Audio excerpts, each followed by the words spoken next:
Kehidupan seorang Nikita Mirzani seolah tak pernah luput dari berbagai kontroversi. Kali ini, ibu 3 anak itu lagi-lagi membuat heboh karena tak kunjung menghadiri pemeriksaan sebagai tersangka kasus laporan Reza Gladys di Polda Metro Jaya. Padahal sebelumnya, Nikita sudah meminta pengunduran hingga 3 Maret 2025. Namun ternyata sampai hari H, ia tak kunjung memenuhi panggilan tersebut. Namun pagi tadi, Nikita akhirnya muncul ke Polda Metro Jaya. Berbeda dengan apa yang ia tunjukkan di media sosial, Nikita justru bungkam saat ditanya oleh awak media. Bahkan sang asisten Mail yang juga ditetapkan sebagai tersangka berlari terbirit-birit seolah menghindari semua sorotan. Seperti Nikita dan Mail, kuasa hukum Fahmi Bahmid juga enggan berkomentar banyak. Ia bahkan menyebut kehadiran kliennya ke Polda Metro Jaya untuk melakukan pemeriksaan dalam kasus yang berbeda. Kaniki seperti apa Kaniki hari ini Kaniki? Seperti apa maunya? Pemeriksaan betul Kaniki hari ini. Kaniki sehat Kaniki. Kaniki sehat, mungkin gimana persiapan menjalani pemeriksaan ini Kaniki? Oke.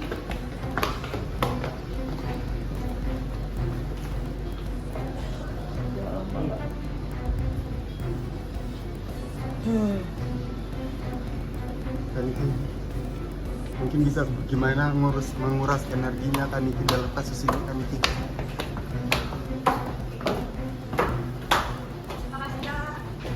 Makasih Kak. Mungkin seperti apa hari ini? Apakah Ada pemeriksaan urusan lain? pemeriksaan urusan lain Bang? Oh itu, enak tak? Hah? Urusan anak-anak. Oh, Kasus lain? Ada? kasus lain.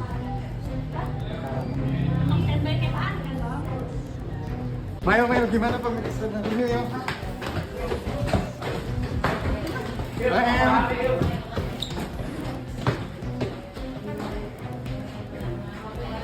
Jadi kami izin update rekan-rekan. Yang pertama bahwa benar ya, penyidik Direktorat Reserse Siber Polda Metro Jaya saat ini sedang melakukan pemeriksaan terhadap kedua tersangka. Yang pertama saudari NM, yang kedua saudara IM. Ya, kedua tersangka telah hadir di Polda Metro Jaya hari ini atau tadi pagi jam 10 WIB hari Selasa tanggal 4 Maret 2025. Kemudian kedua tersangka diperiksa sebagai tersangka atas dugaan tindak pidana pengancaman dan pemerasan melalui media elektronik dan atau pemerasan dan atau tindak pidana pencucian uang yang diduga terjadi tanggal 13 November 2024 di Jakarta Selatan.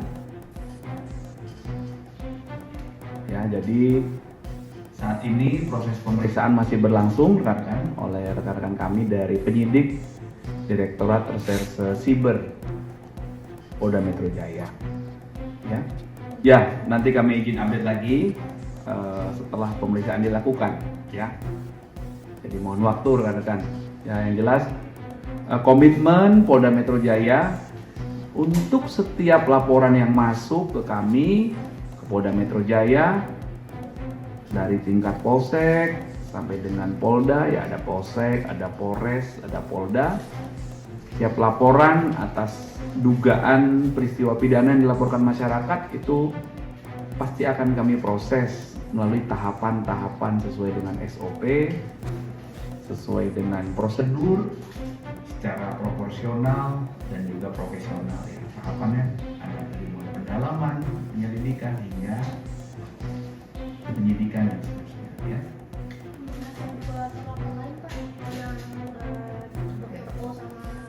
Definisi dari tersangka itu sendiri di pasal 1 angka 14 ya. Itu kan definisi tersangka tuh bahwa seorang itu dikatakan bahwa perbuatannya atau keadaannya ya telah melakukan satu tindak pidana berdasarkan alat bukti yang cukup. Tandanya pihak kepolisian sudah yakin dan hasil dari gelar perkara tersangka ini sudah menetapkan seseorang menjadi tersangka. Ancaman hukumannya nggak main-main, itu sampai 20 tahun penjara. Nah, kalau memang sudah seperti ini, pihak kepolisian harusnya tidak ragu-ragu lagi dalam proses hukumnya.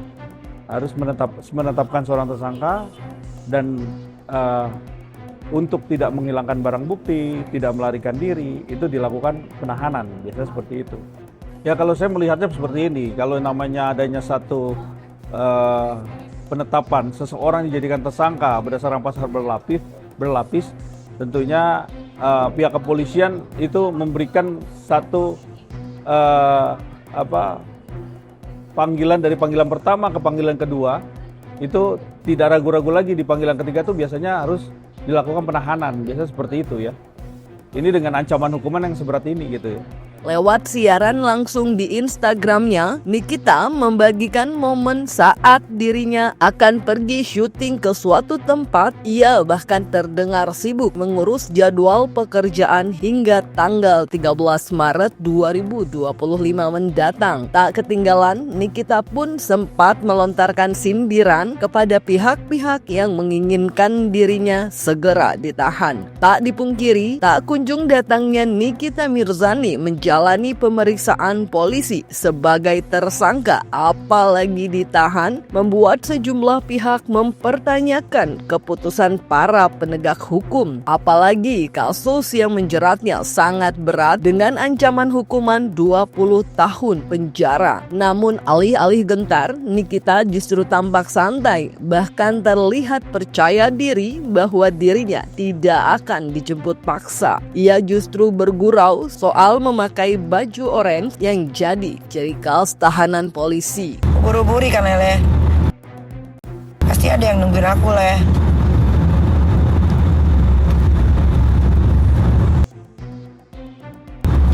Aku mau kerja guys, aku mau cari uang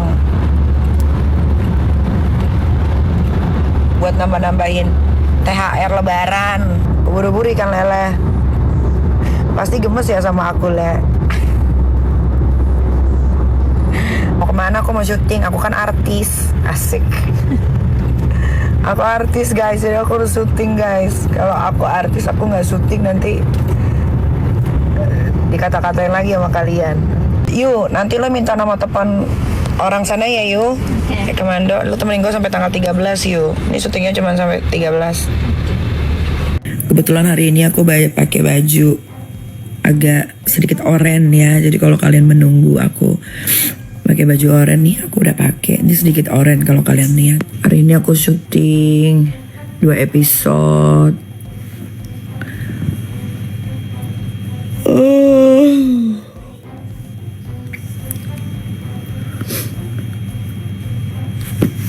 Jalangkung kali dijemput. Aku bukan jalangkung sayang. Aku tuh bukan jalangkung, jalangse. Di sini ada pesta. Pestanya pesta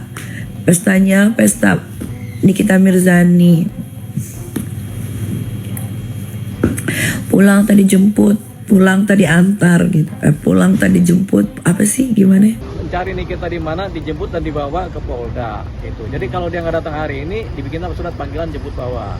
Nah kalau sudah dicari-cari nggak ketemu, dia ngumpet misalnya nggak ketemu, ya baru dipindah daftar pencarian orang DPO surat berikutnya. Jadi ada surat jemput bawa dulu, baru kemudian baru DPO. Ya jadi kalau tergantung, kalau dia dijerat oleh pidana dengan tuntutan pidananya di bawah 5 tahun, dia bisa tidak ditahan. Tapi kalau jeratan pidananya dengan pasal-pasal yang ancaman hukumannya di atas 5 tahun, ya tentunya akan ditahan. Begitu. Nah sekarang kita lihat Nikita Mirzani dijerat di pasal berapa aja. kan ada pasal pencemaran nama baik dengan Undang-Undang ITE, kemudian ada pasal pemerasan di atas 5 tahun, kemudian ada pasal TPPU di atas 5 tahun juga, tapi dia berpotensi untuk ditahan gitu. Seperti itu. Orang yang kebal hukum itu orang yang nggak pernah bikin pelanggaran hukum, itu dia kebal hukum. Tapi kalau orang yang melakukan pelanggaran hukum, dia pasti tidak kebal hukum, pasti ada proses-proses hukumnya. Jadi yang disebut orang kebal hukum adalah orang yang baik-baik aja, yang hidupnya damai, tidak menipu, tidak berbuat kriminal, tidak mencelakakan orang lain, itu orang yang kebal hukum. Jadi orang yang kemudian tidak melanggar hukum itu disebut orang yang kebal hukum. Tapi kalau orang yang kemudian patut diduga melanggar hukum, ya nggak ada yang kebal hukum begitu.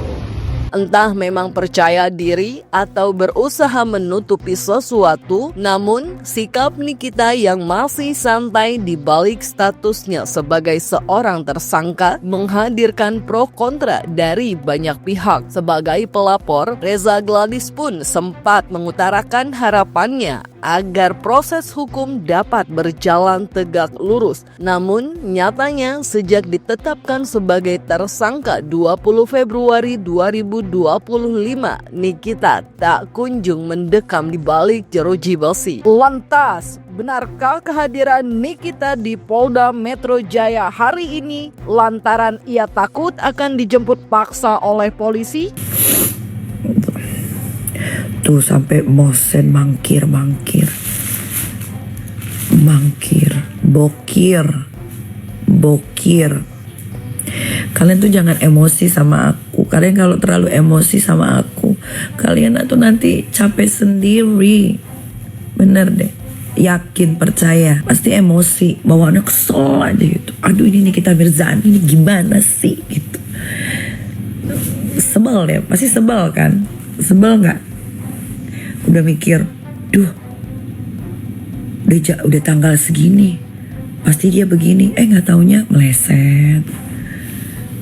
Kesel sendiri, sumpah. Pokoknya kita percayakan proses hukum kepada Polda Metro Jaya. Kita tunggu aja sampai masanya selesai semua. Ya, tunggu aja. Nanti kalau lebih jelasnya ke kuasa hukum kita bisa. Tegak lurus, Pokoknya intinya. Selain Nikita, sang asisten Mail Saputra juga ditetapkan sebagai tersangka. Namun, hingga kini dirinya juga diketahui belum memenuhi panggilan pemeriksaan ataupun ditahan. Baru-baru ini, publik pun dihebohkan oleh beredarnya rekaman percakapan telepon antara Mail dan Reza Gladys. Mail dengan gamblang menyebutkan nominal 5 miliar rupiah yang diduga sebagai uang tutup mulut Nikita agar tidak mereview produk Reza di media sosialnya. Meskipun tidak langsung deal dengan harga yang ditawarkan Mail meminta Reza Gladys untuk segera mempertimbangkan dan mengambil keputusan. Bukannya apa ya, kita itu pengen memberantas semua skincare yang benar-benar tidak boleh atau yang abal-abal, yang tidak boleh diedarkan. Iya, aku setuju. Ya kan? Iya. Karena itu bisa merugikan semua. Iya, Nah, aku itu setuju. satu. Nah,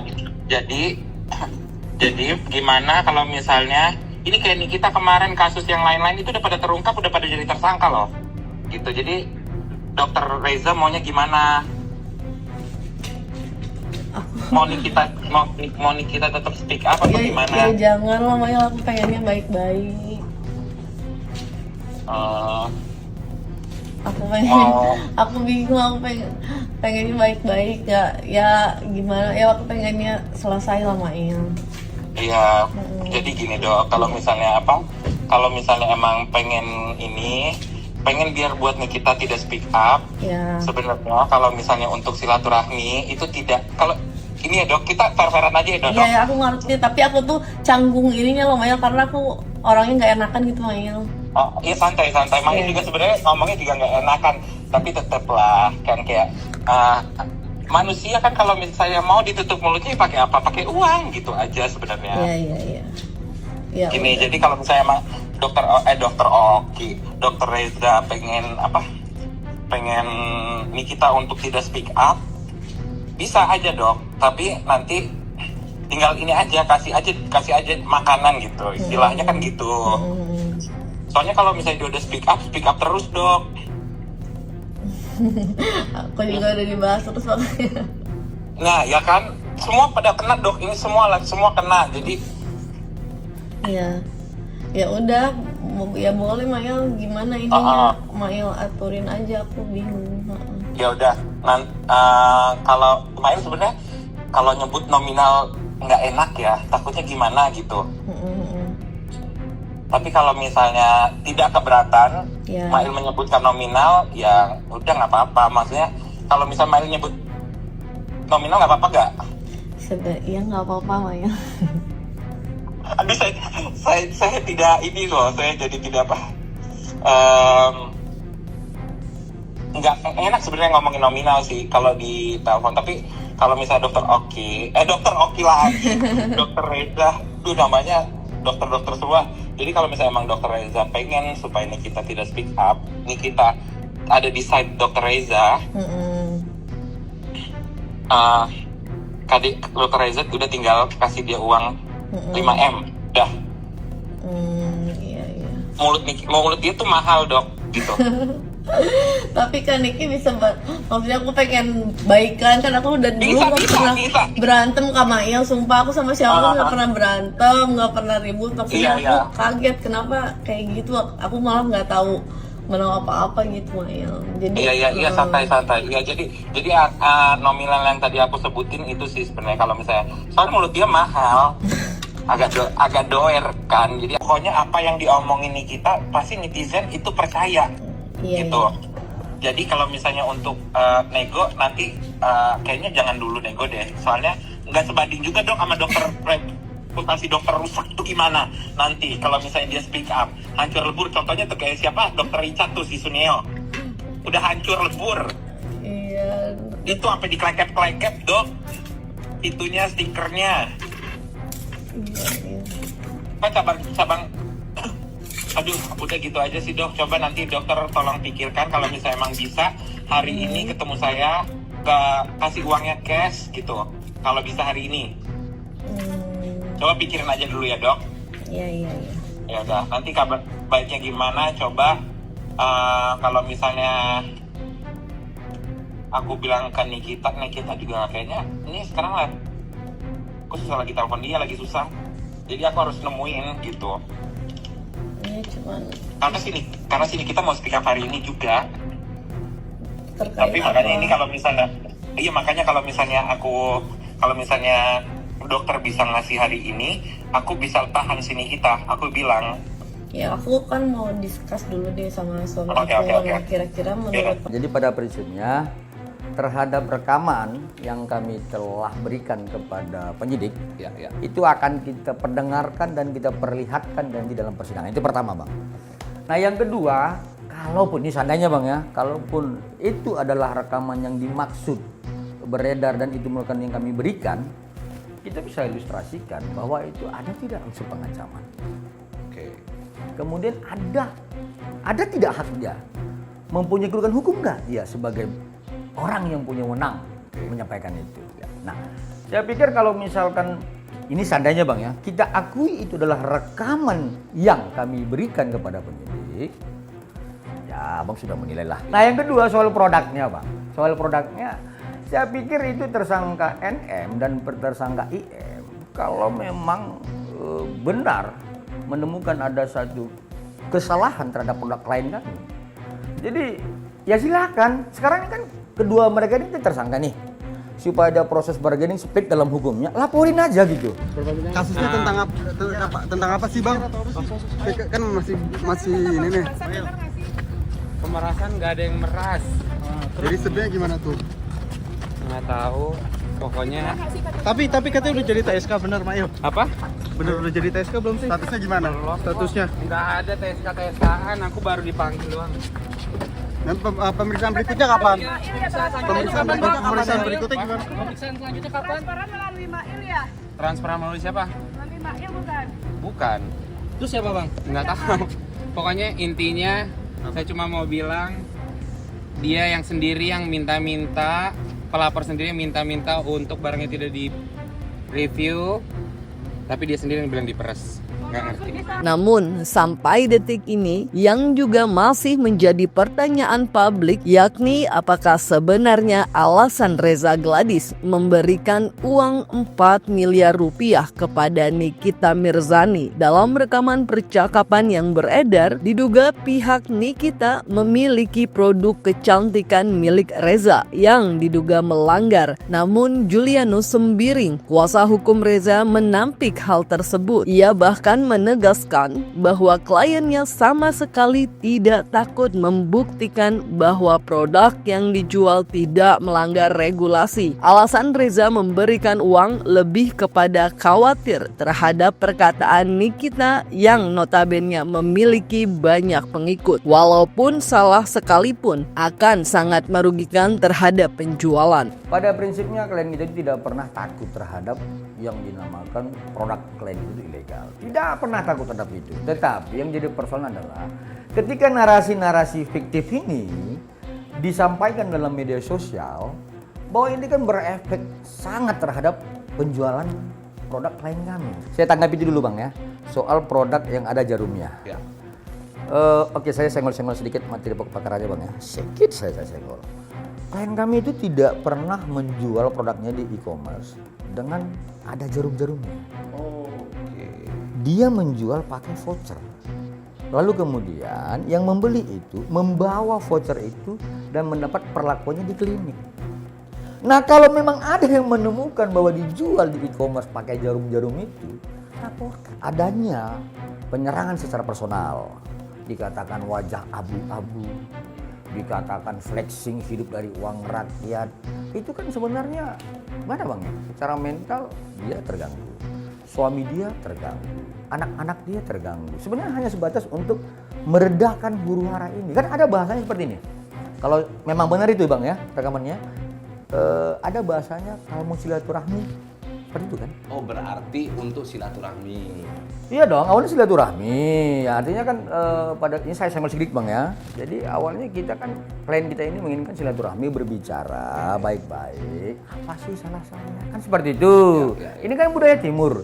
Tapi kalau memang benar itu rekamannya, saya menangkap bahwa silaturahmi itu harganya 4 miliar. Belum kelar urusan dengan Reza Gladys, Nikita Mirzani juga masih harus menghadapi laporan dugaan kekerasan terhadap Rasman Arif Nasution. Namun menurut Rasman, Nikita juga sudah 2 kali mangkir dari pemeriksaan. Meski begitu, ia menegaskan bahwa proses hukum masih bergulir. Penetapan Nikita sebagai tersangka pun merupakan harga mati yang pastinya harus terjadi. Saya baru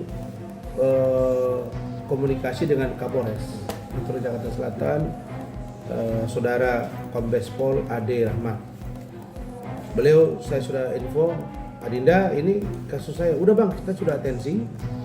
Dan tadi pagi baru kemudian tadi saya telepon penyidiknya lagi, Imam Ghazali mengatakan sudah 2 kali kita panggil tidak datang dan akan segera gelar untuk naik sidik. Ya, jadi begitu gelar naik sidik, panggil tidak datang sekali, 2 jemput paksa. Itu harus jadi, nggak bisa enggak. Itu informasi terakhir tadi pagi. Artinya berarti sebentar lagi akan akan naik tersangka. Nggak bisa enggak. Pakai apa dia mau coba aja? Kalau coba ada orang mengintervensi, orang darahnya ada, visumnya ada, saksinya ada, pengakuan dia ada, nggak bisa nggak. Nah, sekarang urusan dengan Dr. Reza Gladys, ya itu berjalan, urusan dengan saya berjalan. Nah, kalau ada laporan terhadap Sheila Saukia itu urusan lain ya.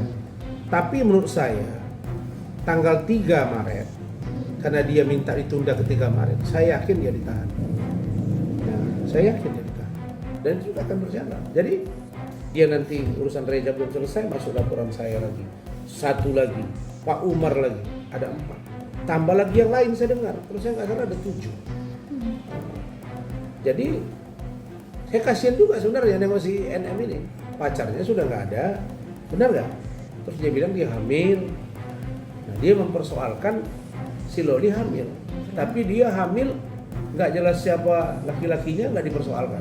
Tidak dipungkiri, proses hukum Nikita Mirzani yang seolah jalan di tempat membuat opini publik terpecah. Banyak yang menduga-duga adanya kejanggalan hukum dalam kasus tersebut. Namun, ada pula yang menganggap bahwa sejak awal penetapan Nikita adalah sesuatu yang dipaksakan. Lantas, seperti apa tanggapan Pablo Benoa terkait berbagai drama yang terjadi dalam kasus Nikita Mirzani? Benarkah penjemputan paksa merupakan langkah yang harus segera dilakukan oleh penegak hukum? Ya, sangat disayangkan ketika Nikmir akhirnya tidak hadir di dalam jadwal pemeriksaan tersebut untuk kedua kalinya. Artinya bisa kita simpulkan sebagai upaya mangkir di dalam pemeriksaan tersebut. Terlepas dari alasan apa yang disampaikan oleh Nikmir, tidak ada alasan pembenar ketika seseorang sudah menjadi tersangka atas dugaan suatu tindak pidana, tapi dia tidak memenuhi panggilan. Kalau memang Nikmir akhirnya tidak hadir di dalam pemeriksaan tersebut, begitu. Justru terlepas benar apa tidaknya laporan tersebut, dugaan tersebut, apakah upaya-upaya hukum yang dilakukan oleh tindak kepolisian tersebut sudah tepat atau belum, ya harusnya untuk menghormati hukum yang ada di Indonesia saat ini, untuk menghormati penegakan hukum, maka seseorang yang dipanggil harusnya wajib untuk datang, begitu ya, untuk menghindari hal-hal yang tidak diinginkan. Ditambah lagi sebenarnya masyarakat yang mendukung Nikita Mirzani saat ini semuanya menunggu gitu, bahwa Nikita Mirzani ini datang akan seperti apa. Apakah dia nanti datang dia akan bisa menjawab semua pertanyaan? Apakah Nikita Mirzani benar-benar sama seperti apa yang diduga oleh atas pelaporan tersebut, begitu ya?